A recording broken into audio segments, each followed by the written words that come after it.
Hi, everybody. Thanks for tuning in and for downloading our podcast. Today is our first podcast, and we are really excited about it. I've spent the last 15 years championing hidden heroes, so working with support teams and operations teams behind the scenes in business. And I've always been intrigued by finding the top performers. And the objective of sort of starting this podcast was to try and unpick the habits of really successful hidden heroes, people who work behind the scenes.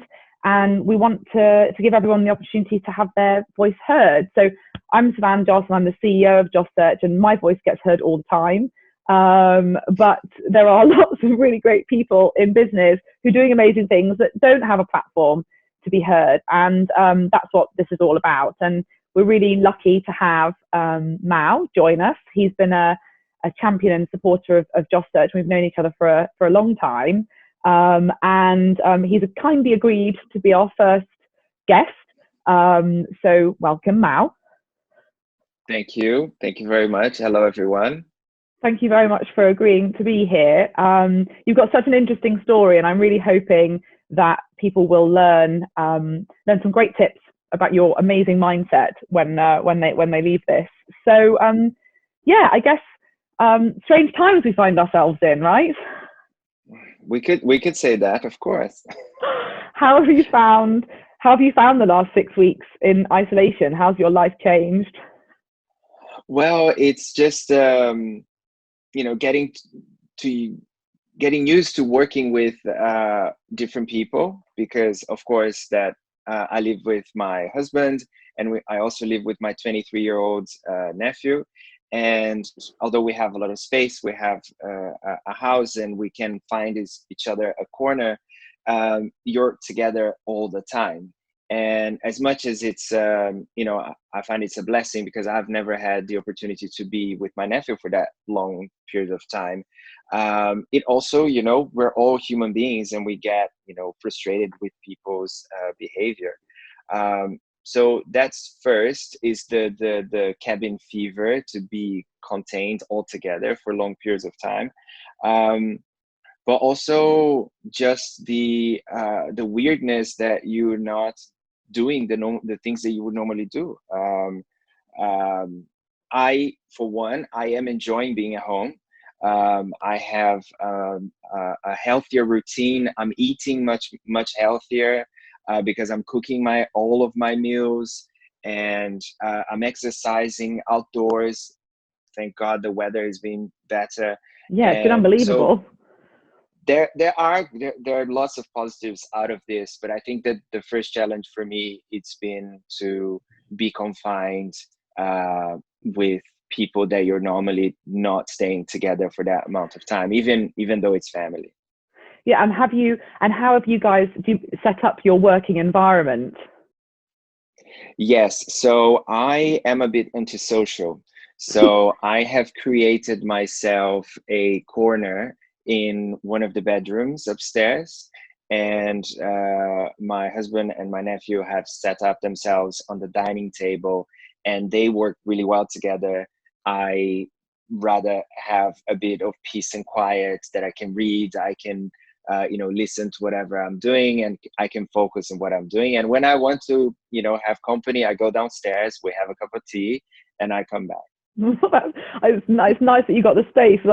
I keep hearing all sorts of stories about the different places people are working and trying to get stuff done and have a bit of privacy. I was speaking to one of our lawyers the other day, and he'd locked himself in the garage. It was like the only place in the whole house that there was any privacy was in his garage, which I thought was amazing. But Mao, I suppose it would be really nice for the listeners to know who you are, your story, what you do, how you've got to where you are now. So yeah, kind of over to you, really. Of course. So I'm Brazilian born. I have a Dutch mother, and I've lived in the UK for about 15 years, longer than 15 years now. I have a bachelor's degree in travel management, and that's how I started my career in London, working for the travel industry. What brought you to London, Mao? Sorry to interrupt, but what brought you to London? Not at all. So I could speak English by the time I came here. And I wanted to improve my English. I wanted to have an abroad experience, just to live abroad for a while. And, one of the hidden reasons is that I went to American schools my whole life, and I Oh, learned how to right. speak with an American accent. And I wanted to learn how to speak English with a British accent, which I know I failed on that one, but I I'm here, Yeah, I can I make can't myself lie. clear. You don't sound British now. I'm No, I know, sorry. I know, I know, I know, and I'm not even trying to pretend. So it's okay. Oh, It's okay. So I came here, and I just had I have very simple objectives. I want to improve my English, and I want to have an abroad experience. And um, through the hospitality industry, I got a business services role, doing guest services for an IT company in Canary Wharf. And from there is where I really got into being an assistant, because within the guest services team, we had a lot of contact with the C-suite executive assistants, and we supported them a lot with ad hoc stuff. And because of my degree in travel management, I implemented and I brought into the guest service some travel booking responsibilities, because there were some teams that didn't have high volumes of travel, but at the same time, they didn't have an assistant allocated to them. So I put our hand up, and I trained my team to say, okay, this is something we can do. Just train us in the technology, and I can supervise, and we can offer this service to you guys as well. And sadly, I was made redundant outside after that 4 years working for that company. They changed addresses, and they wouldn't need the guest services the same way that we had it set up. But there was an executive assistant, a South African lady, lovely, and she said, "Look, you have an opportunity here now. I think you should go for it because you have the skills." And I said, "Great," and I did. I had a 3-month payout, and I had time to make good applications and explore my network. And through that is where I landed my first PA role, to the general manager for the UK and Europe at Revlon International. And it was fantastic. It was like I was asking myself, why haven't I been doing this my whole life? And that's quite a big job to get as your first like proper PA role and EA role. How did you get that? Do you think? How did it happen for you? um, I don't know. It's one of the things that for me it's always a win. I always made a point to bring my full self to work. You know, as a gay man, as a Brazilian guy, with a Dutch mother, which had a huge influence in my life, as somebody that couldn't speak. My English wasn't perfect, but I always I've been always very transparent and authentic. And and I think that I could prove through my CV that I had the right skill sets. But I believe people connect with me. I'm very empathetic, and I I like to connect with people, and I like to build relationships. It doesn't matter if it's personal or professional. But I guess that this energy or this approach is what you know gets, because in a job as an assistant, for me, it goes down a lot to chemistry. And you have, if I'm interviewing with you, Sivan, to work with me, you're gonna look at me, oh, okay, he's got a good CV, but i I didn't feel the vibe, and I don't know if this is politically correct to say, but sometimes it's true. No, I think it all um comes down to the chemistry. It's all about the relationship. I think, I sort of sometimes I think I'm like a professional matchmaker on a professional level. It's around, if the chemistry is there, if the attitude's yeah, right, then it's yeah, so much better for everyone involved. yeah, 100%, and I agree. So Revlon, they're part of L'Oreal, right? No, Or no, Revlon no. is a competitor. Revlon's a competitor. That's right. Yeah, Okay. Okay. Sorry. yeah, that's And okay. what was it like working at Revlon? It was it was so amazing. I got to do things that I never thought I would do. I've got to meet people that I've never thought that I would meet. And I'm gonna confess that on my first day, I had very little knowledge of Outlook, for example. And I went like, and then I had to start doing all these meetings, and I was like, I was freaking out a little bit, but it was an amazing experience. I was given a lot of I was empowered to do my job. So they had projects. Of course, there was the basic travel expenses, admin things to do. But also, I was given big projects. Like I organized a distributor conference, which brought all the distributor markets from the EMEA region, from Europe, Middle East, and Africa, coming to the UK to get to know about the new products that they had for the year. And I was just like this. They were just, okay, this is your project, go. I had a budget and I had to deliver. And I had experience in organizing events, but it was really empowering that they just, okay, there was no doubt. I had my plan, and I had meetings with them to check where we were with the plan, but there was a level of trust that was really good. I mean, I got to experience. I went to the Brit Awards as a diamond guest, whatever that meant at the time, but it was backstage and seeing people perform, and it was when in my life I would have thought that the Brazilian guy was gonna have the opportunity to go to the Brits or meet. Because we had always a spokesperson for the brand, Emma Stone, Sarah McPherson, no, sorry, Ella McPherson, and others. And because I was the PA to the general manager, every time they came to London, I was the VIP liaison. Of course, that the meetings were happening with the marketing team, but everything around it, I was the person, and I was like, that was really cool as well. So Huge I'm amount very of pressure. grateful. A huge amount Yeah. of pressure, right? You don't want to be getting that wrong. No, and the marketing director at the time, the chief marketing officer at the time, she came to London very often, and she was a big person, not just at Revlon, but within the beauty industry as well. And it was tough, dealing with difficult characters or challenging characters was baptism of fire. How do you when I'm always fascinated by this. I hear frequently when I meet candidates, my boss was really demanding, or they had demanding expectations, or they're quite a challenging person to work for. And I'm always just fascinated by how people, how you cope with that, and how you Mhm. stay calm, and how you still deliver, and so what motivates people to deliver when challenged in those ways.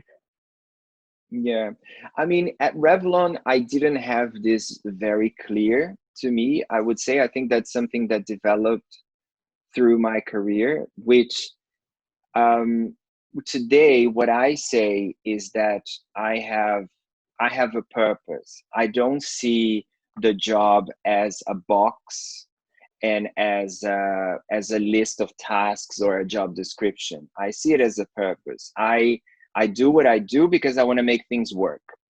And today that has given, and in my last experience, working at CDC, for example, is what really drove me to excel in what I was doing, which is something that came with experience. When I was at Revlon, I did struggle with dealing with that because I had no flexibility, because I was so constrained to, this is what I have to do, this is my box, and anything that came out of that box, there was a resistance from my part, and that comes with dealing with difficult people, or plans change and life changes, and of course I was younger too. That Yeah. was nearly 10 years. Yeah, Jesus, nearly 10 years ago. And you grow as a person, but as a professional as well. So I guess that I learned by being there that if you give yourself more flexibility and don't see your job as a bullet point, although I love lists and bullet points, don't see your job like that. What it is that you're trying to achieve with this. I want to make things work. I want to make sure that I know that my job is contributing to my principal, to my boss, do their job better. And if they can do their job better, means that I'm doing my job right. So yeah, no, I think that's such a great way of looking at it. And like you say, it's something that for each person goes on a different journey with that, and yours has obviously come through experience. What do you think motivates people to want to help someone else be really great at their job? I'm always fascinated by that. For you, why do you like helping someone else be even better at their job? It's a sense that you're contributing, like at Revlon, we were, it's FMCG, so they're selling makeup. So the sense of purpose, it's great. You're making the world a more beautiful place, of course, but you're not curing cancer, No.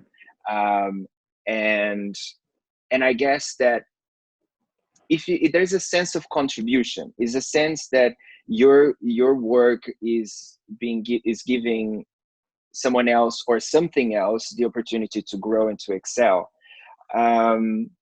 Yeah, I think I'm rambling here now, but I don't know if this makes sense. Yeah, it does. It's just, I suppose it's not wanting to, it's the really great EAs that I meet love helping their bosses and their teams just be the absolute best they can possibly be, and they don't mind if they don't get the external validation for that. They're very happy knowing that they've done that, and I think that's a good service provider. It's a similar thing, just giving a good service. But I always just find it fascinating because for a lot of people, they need external validation to know they're doing a good job. And I'm not saying that that you don't need a thank you or whatever. Of course you do, but it's not getting the major credit. It's just sort of doing it for other reasons, and I always find that really fascinating. So what happened after Revlon? Oh yeah, no, go on.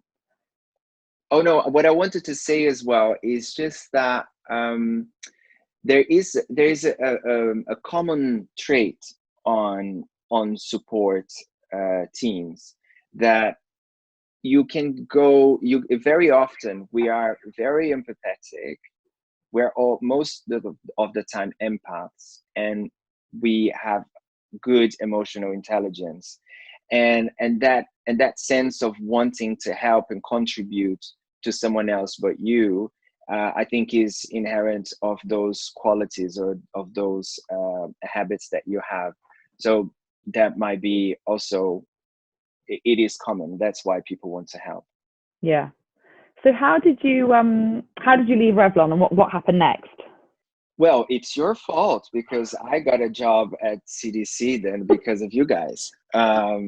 So I was at Revlon for 3 years already, and it was a small office, and I was working for the most senior person, and I've tried and I've been given a lot of freedom to make the role my own and try different things. I ended up supporting facilities and working through an office refurbishment, and offered to supporting communications through 2 restructures. So I really made the role. So you pushed the role. Yeah. But then there was nothing else I could do. And I wanted to do something else. I wanted to grow and learn more. And it was an agreement sort of thing. Not like we signed a paper, but it was clear to my boss and I that, I needed to look for a new challenge. And that's how I went to CDC, and everything was really quick. In 10 days, I had 2 interviews and had a job offered, which was good. And CDC was it is still is. I'm still there. But working in the CEO's office was probably the most challenging and the most rewarding job experience I've ever had. It was really overall. I went through a huge transformation professionally and personally whilst working there, and it's great. I mean, otherwise I would. It's the place I've been working for the longest in my life, 6 years. So you've been there for 6 years now. Yeah. And so for those who don't know, what made you want to join CDC? Like, what do they do? And they've got a really interesting story, I think. So yeah, so CDC is a private equity firm which is owned by the British government, and they focus in investments both in South Asia and Africa. And the purpose of the investments the first purpose is to create jobs. So because we have a government capital invested into the business, it's very patient capital. And with that, it comes a higher level of risk. We can take risk with the money that we have. So we go into an investment not just to seek financial return, but also that we have a social and environmental impact with the investments that we do. So I was like, this is amazing. How have I ever thought that I could work at a financial services organization that is looking to make money, but responsibly and have an impact? And I saw an opportunity to use my skills and my job to contribute to a bigger purpose, which is what CDC does.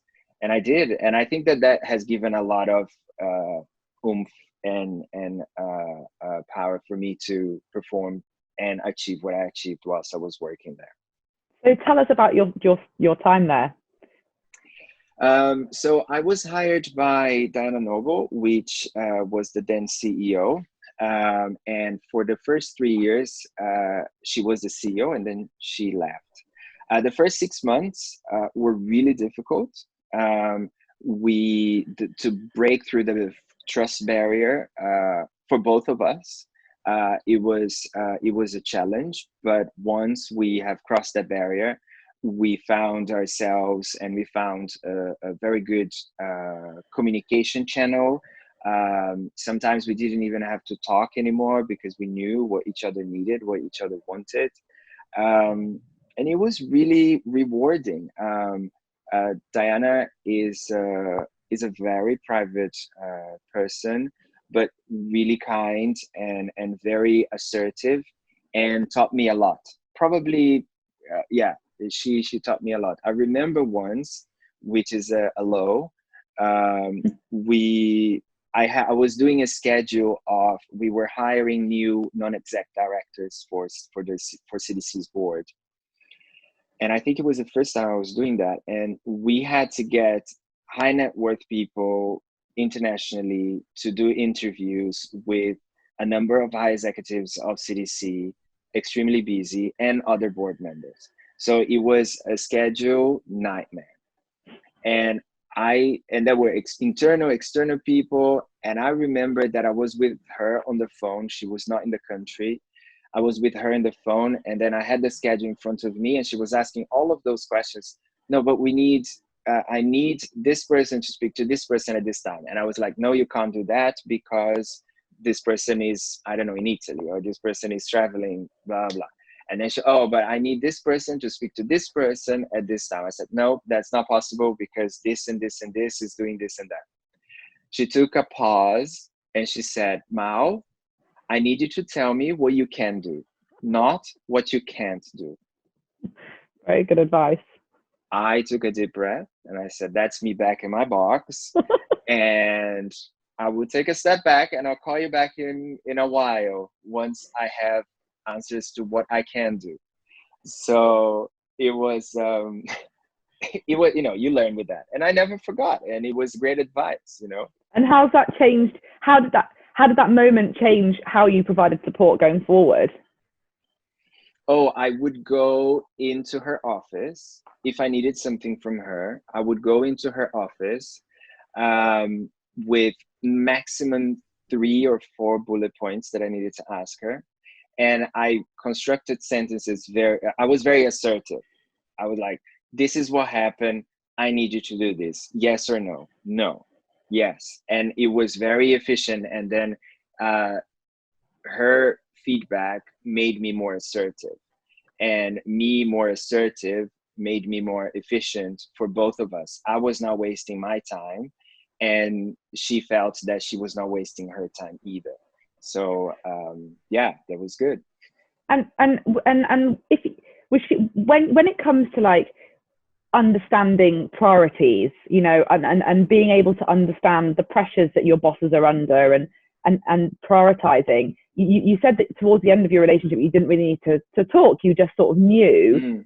How does that happen? You know, you get to know how people's behavior is, you know, and that comes down to one of my skills to build relationships. And I, after 2.5 years or 3 years working with her, I knew what she wanted, what she didn't want, how she wanted things, and then because, you know, through diary management, we had a every 2 weeks we had a diary catch up where we would go into every single appointment in her diary, and then it would give both of us headspace to say, oh, this is what I'm doing in the next 2 weeks. So we had time to prepare and plan for what was coming. And then through that process, I think that we knew what each other wanted. So when something would go downhill, it was easier to fix it. So sometimes she was late for an appointment, or even someone was late to meet with her. I was not insecure to make changes to her schedule because I knew what she wanted. And that comes from, you know, relationship building. I knew what was okay for her and what wasn't okay for her. So yeah. And were there any like at the start, were there any specific questions or along the way that you would ask to try and understand what kind of meetings she would prioritize, or your bosses prioritize? I would probably, because because it's an investment firm, you know, they go through a cycle. Things go through an executive an investment committee. And when some deals were either large or were quite controversial, I always kept my eyes, and I read, even if it's just, I wouldn't read the whole investment committee paper, but I would try to understand what they're trying to do with that investment. And by keeping myself on the ball of what was happening in the wider organization, I would know what were the things that were kind of in her radar, and what were the things that she had to focus on, even though sometimes she didn't know that those were the things that she had to focus on. So by being curious and keeping yourself knowledgeable of all the challenges that they're facing, so reading all the stuff, like you say, you weren't asked to do that, you just did it, I suppose, right? Of course, yeah, of course. And also that gave me understanding that, you know, which is another thing that I prefer to do when working as an assistant, is that I hate that term, the gatekeeper. From the bottom of my heart, I think that's such a horrible way to describe what we do. I much rather prefer to say that we are a gateway. A facilitator. A facilitator, exactly. So yeah. I know what the priorities are. I'm interested in knowing what the priorities are. I know how she works, and I know that people will come and ask for time because things are urgent. So when people approach my desk, say, "Oh, does Diana have 5 minutes or 15 minutes? We need to discuss X, Y, and Z." I'm not going to look at her diary and say, no, she doesn't have any time. I know that that's important. Otherwise, they wouldn't come to ask for the time.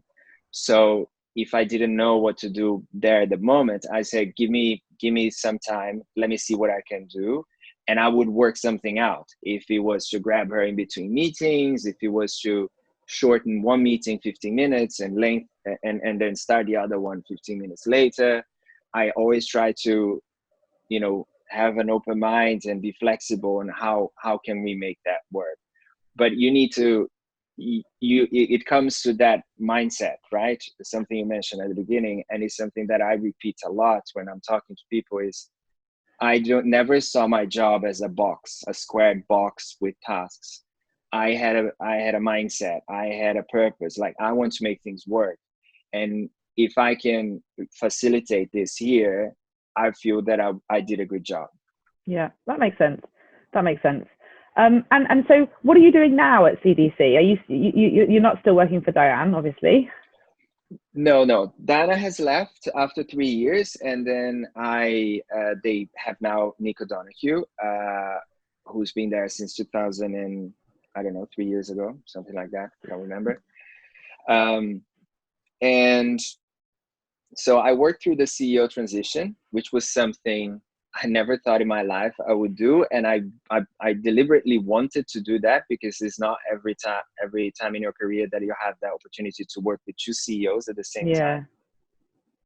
And it was insane. But at the same time, it was an experience I'll never forget. You have an outgoing CEO, finishing off lots of pieces of work, traveling extensively. You have an incoming CEO having to meet with everyone, and literally everyone in the business, and doing lots of trips as well, trying to get to understand how the business operates. So it was schedule, travel, learning how the other person worked. And so it was very intense, and it was great. And I still worked for a while with Nick, because, he wanted me to stay for longer, because both at this time when Diana resigned, I have made a decision that I wanted to do something else in the business. I didn't want to leave CDC, but I wanted to use my skills and learn something else. And it's something that CDC does really well. So I explored different opportunities. I had time. I didn't have to go. I was still employed. I didn't have to go immediately. And both Nick was in agreement, and he was very supportive. And then I moved to the Africa list, where today I've done different things. I've been there for 2 years now. I've done different things, but today I am responsible for the learning and development of the Africa list. So maybe 2 steps back. The Africa list is a network of business leaders, of business professionals in Africa. And this network is present in 6 countries across the continent, and has about 750 members to date. And the network was established to create a space where people could have a conversation and could connect in countries where networking opportunities weren't necessarily readily available, but also to bring learning and development opportunities to them. So, and my job is more focused on learning and development. So I look for learning and development opportunities around the world to bring to Africa, to then, it's executive learning. It's not, management training. It's executive learning to already established CEOs and managing directors that are really leading the economy in the countries where they work. That's incredible. And the 750 members, are they all CDC's investments, or is it open to all businesses in Africa? No, it's not. They're not necessarily CDC investees. So what we do, we go into a country, let's say the last country open, which is Ghana. So we went into Ghana, we did a market mapping, and we identify who were the top 100 companies within the private sector in Ghana. And then once we establish that, we then connect with their CEOs and their chair people. And we say, we're coming into your country, we're establishing this network here, and we would like you to nominate 2 people from your leadership that are likely to become CEOs in the next 10 years.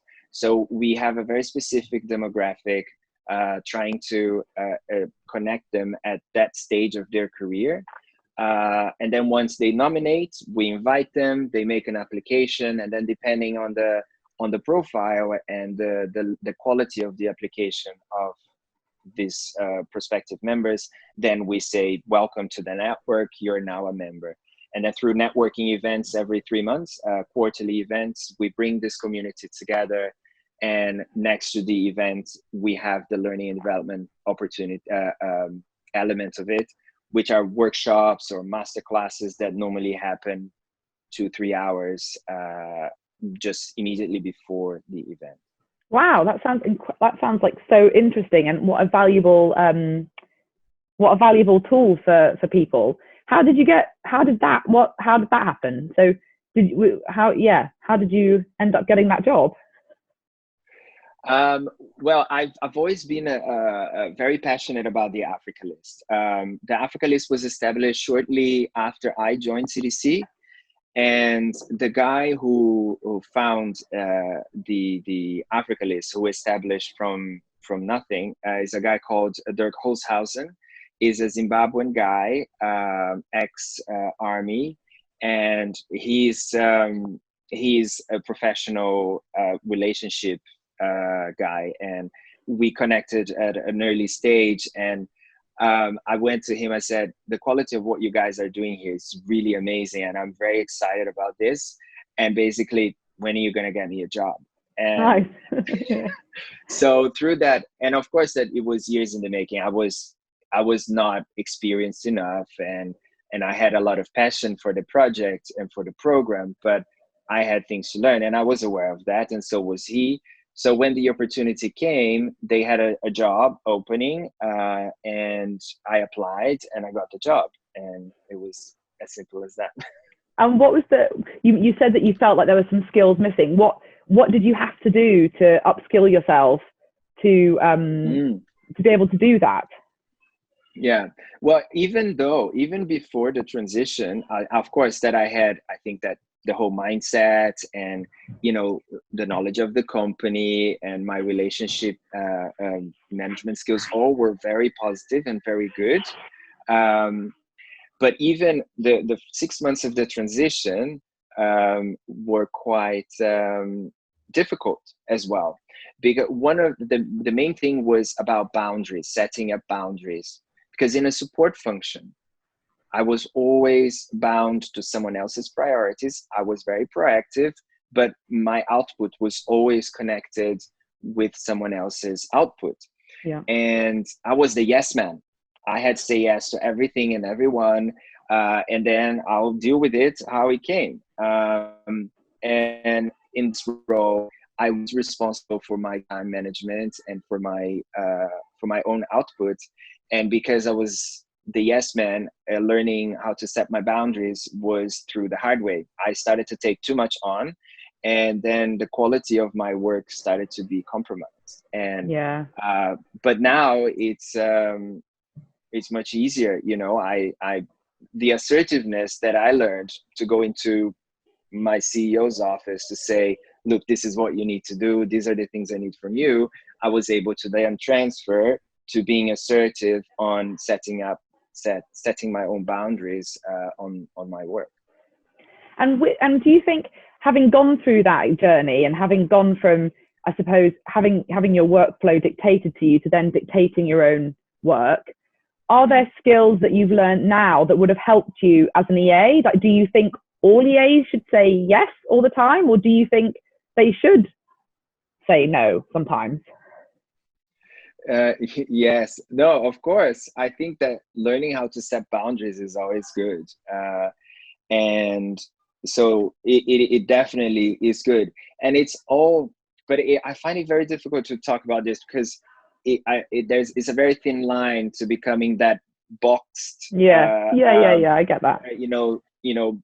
I have my job description here versus, being open. So yes, we can set boundaries, and I think that being authentic and being honest without making people wrong about the whatever it is that you're dealing with. For example, with the people approaching my desk wanting time with the CEO, I would go, I cannot do that right now. I hear you. Thank you. And leave it with me and I see what I can do. And sometimes I couldn't do it. And I was, you know, I would go back and say, hi, I tried. That's not going to work like this, but we can make it work like this. And so always trying to be authentic, and that, you know, builds a reputation. So people will know that when you say yes is yes, and when you say no is no. So I guess that maybe I did the boundary setting and it was just a transition thing, but I didn't notice that. But And when you mentioned sort of people coming to your desk and asking for time, I guess a lot of that is with other assistants, right? And assistants have to work collaboratively across companies to achieve collective success for all their execs. What do you think are the sort of absolute, like, non-negotiables for working as part of a team of assistants? Like, what do you think? How does that work? How do you guys? You're such good networkers. Like, how do you do it? How do you work so collaboratively as teams? I guess the communication is key. We all have to be professional and think about it as the work, you know, as being creatures that are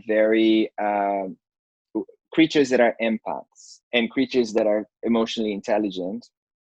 It's very dangerous that sometimes we very easily, and I speak that for myself, we very easily take things personally.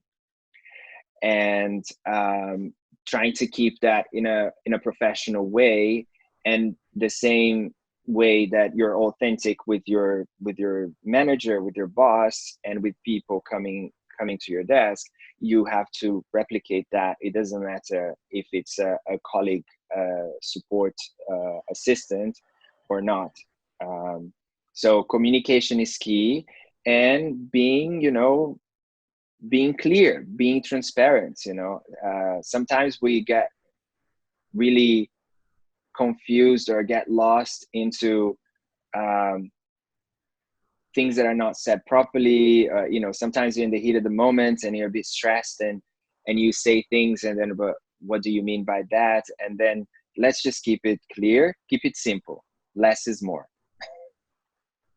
Yeah, I don't know if I answered that right. Yeah, no. I think it's always teamwork is always around communication, isn't it? It's all about how you communicate as a group. So, what do you think you learned as an EA? As an EA in an executive floor, you see really great minds, making great decisions for companies. And I'm always fascinated by that exposure, like you're always sort of exposed to that. And you gave an example of being sort of having your mind focused on being solutions orientated. What other things do you think you've learned from your time working alongside top execs that you've put into your own career and your own attitude and way of life? Thinking time, or no, it's not thinking time as such, but listening actively, like active listening. And not saying the first thing that comes to your mind. Really taking the time and the space and pausing before you say something, which is something I learned. This was when I was at Revlon, because my boss then, she said, I'm telling you something, and I can see it in your eyes that you didn't even listen to everything I have to say, but I can see it in your eyes that you're already sorting it out. So wait, listen to it, and then you tell me what it is that you can or cannot do about this. So I've observed a lot of executives really taking the time, not being able to hold on to information or hold on and wait to speak at the right time. And I find that fascinating, because sometimes I talk a lot, as you can notice. And sometimes you're just like, you're on that vibe and that energy, and then you just cannot take yourself to stop and take a breath and take a step back and really listening to what is there, and observing that has helped me a lot. I still talk a lot, but I do find myself a little bit more self-aware these days. And was that something that you just one day noticed, or because I think active listening. No, it was pointed out to me. It was pointed out. Okay, like you're not listening. Yeah. I think it's amazing active listening, because like you say, it's so immediately obvious when someone's actually engaged in what you're saying. And actually in our job as an interviewer, I find when people interview me and then I'll ask a question and they don't listen and they just ask me the next question, and there's been no and it's the same when we ask people questions in interviews. It's a skill, though. It really is a skill, and it's I think it's through realizing the value of listening to others speak that you don't have all the answers yourself. And actually that's, I think, when you realize there's a lot more value in listening than there is in talking. And I do also enjoy talking, so that's also something that I've learned. You talked a bit just then around being authentic and authentic with your communication, and I find that fascinating, because that's definitely something that people are doing more and more of in the workplace. It's actually one of our values at Job Search, is being authentic and being your true self and trying to be the best version of yourself that you can be. But I recognize that that's harder for some people than others. Do you think you're, like you're talking about being a gay man, and do you think that's helped you feel more confident to be yourself at work, or the opposite? I think that I think it's both ways, really. I've never hidden my once I came out, of course, I've never hidden who I was, and it's something that I didn't do it deliberately. Oh, I'm gonna be the gay man and you have to accept me because of this is who I am.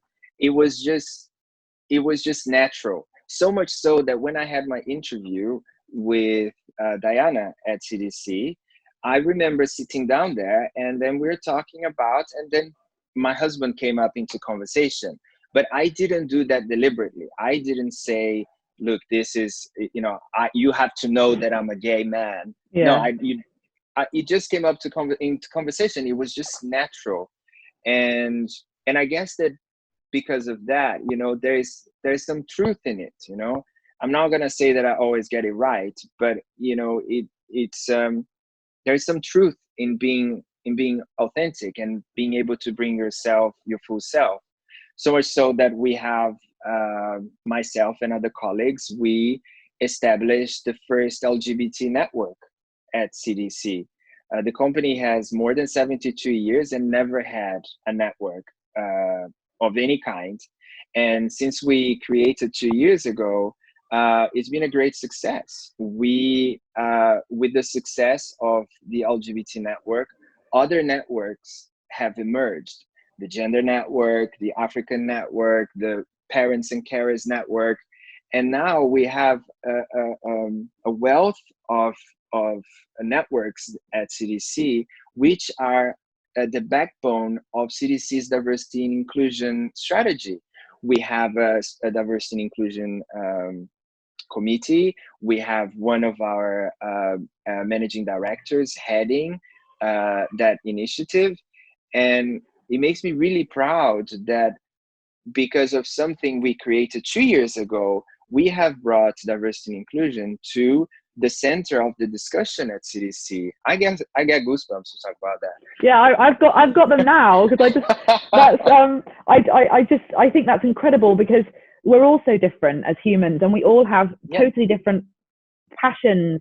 We have different challenges, and I think it's so incredible to hear that you guys have these networks for different people, so they've all got something they can relate to, regardless of where they sit. It's was that something that you proposed, or was that proposed to you? How did that go about being set up? This is going to be revealing, because when I was sitting around the table with two gay friends, a guy and a girl, and myself, and there was a straight friend, all colleagues, and we were sitting around the table, and we were talking about, should we establish a LGBT network at CDC? And I was like, do we need one?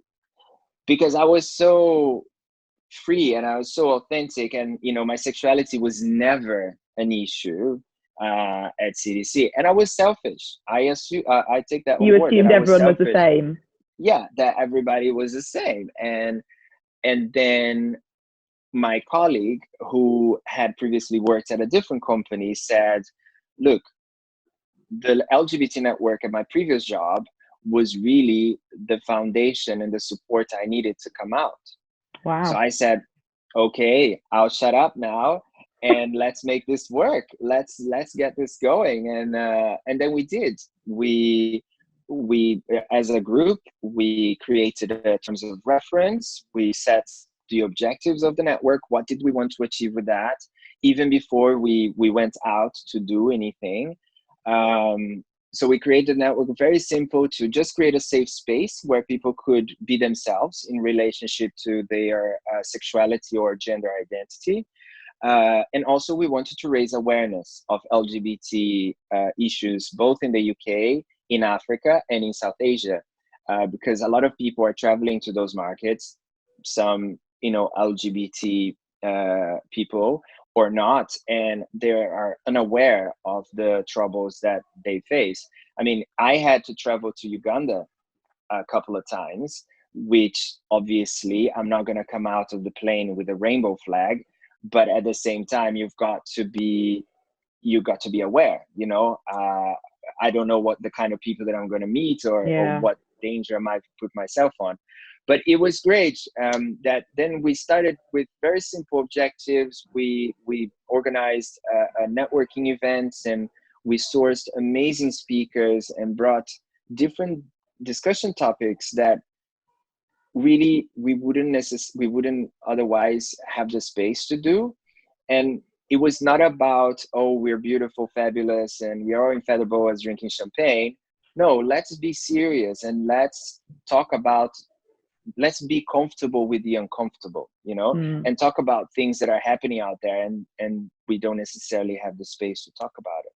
And it was great. I mean, I feel it's not my full-time job, but I invest a lot of time and effort to make sure that the network is going, and that we keep on contributing in making CDC a more diverse and inclusive place to work. It's amazing. I think there's so many things that to be learned from that like good support, and people in support and operations are often the best people to sort of spot these gaps.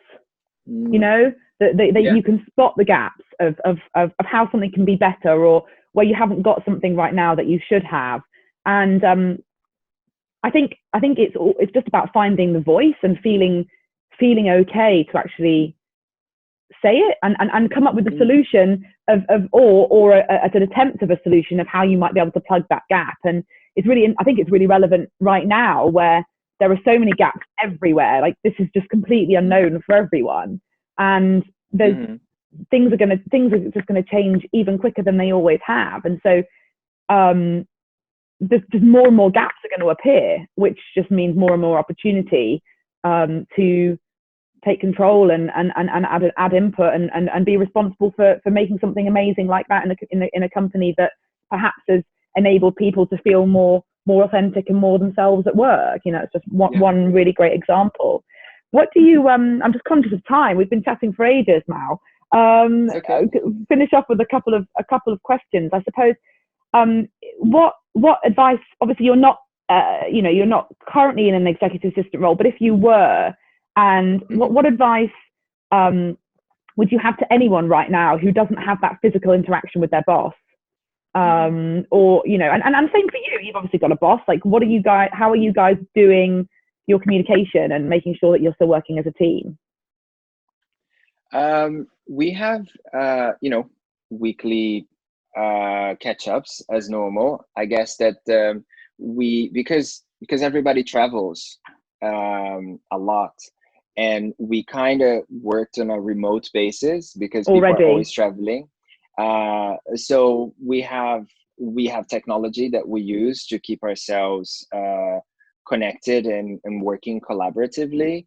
And it goes back to that communication. Of course, now certain things is harder, and of course you do miss the connection and the human connection there, but you make it work. I think that one of the things that, not just work wise, but one of the things that is coming out of this is how willing people are actually to make things work. It's really unusual that we're dealing with this, but people are really willing to make it work. Yesterday I had to go to the supermarket for, it's not work related, but we love to queue in the UK, and I was standing in a queue to get into the supermarket for 45 minutes. So I had a lot of time to observe people. And there was not one person that was fidgety, that was bored, or that was like upset or annoyed. Everyone was just there. Of course, some people on their phones, people talking, but there was a level, okay, we accept this is what we're dealing with, and let's just make the most of it. So I think that the same I see present, not just at work, but in general. And if this is something, assistants that are not able to see their bosses right now or connect with their teams, this is what we're dealing with. Accept that and do the best you can. Whatever the purpose that you create for yourself, I say to myself that I want to make things work. Whatever tagline you want to create for yourself, go with that, and be open and flexible on how you can improve that. Continue to connect. And sometimes, of course, that we're not as formal anymore because we're all working from home and it's unusual times. So allow yourself to be a bit more authentic and vulnerable, and send a message to your boss and say, hey, how are you doing? It doesn't need to be work related. You will have an insight in people's lives, and you will be able to create that personal connection somehow. So accept it, and let's see what happens. Yeah, and that's really good advice. And the last sort of thing I always, is for any of the people listening to this that are thinking about, starting a career or continuing a career in like executive support, operations, do you have any advice for them sort of at the start of their careers, and how to progress and become the best you can? And I guess that the first thing is that, look, if you get your office package trained and get your skills right on that, be curious about new technologies that are available that can make your life and the people you're working with easier.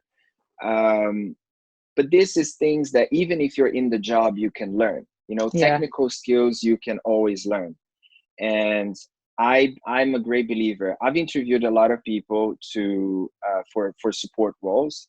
And when I had somebody in front of me, what I was is because the CV was good and the skill set was perfect.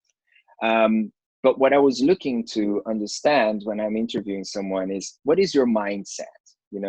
Because that's not something that you can